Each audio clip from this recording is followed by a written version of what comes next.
আপনারা একটু পড়াশোনা করবেন, নিজে পড়াশোনা না করলে হবে না। আলেম ওলামাদের মানে ধারে পাশে আর কতদিন থাকবেন? এখন আলেম ওলামারও ঠিক নাই, কিন্তু একজনকে দেখি স্টেজের ওপরে বক্তব্য দিতে দিতে লাফালাফি করছে, ডান্স করছে আর ডিগবাজি খাচ্ছে, নাম বলবো না আমি।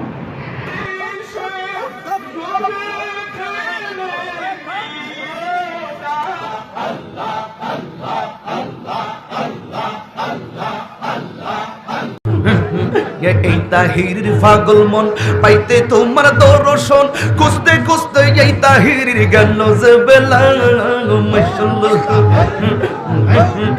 আসিলে তুফান গেছে বাবা। তো এমন এমন আলেম ওলামারা, আমি বুঝতে পারছি না এগুলো কি, কোথা থেকে ইলম অর্জন করেছে।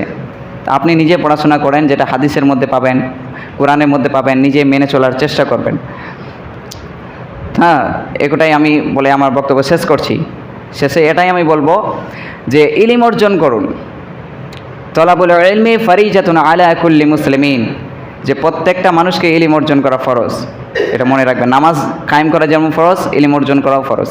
নিজে পড়াশোনা করবেন। আমি বলছি না আপনার ছেলেকে মাদ্রাসায় দিতে হবে, এটা আমি বলছি না। ভার্সিটিতে পড়ান, ইউনিভার্সিটিতে পড়ান, কলেজে পড়ান, আর যেখানেই পড়ান, ইলম অর্জন, সঠিক ইলমটা দিবেন। এখান থেকে আমার বক্তব্য এটাই করছি।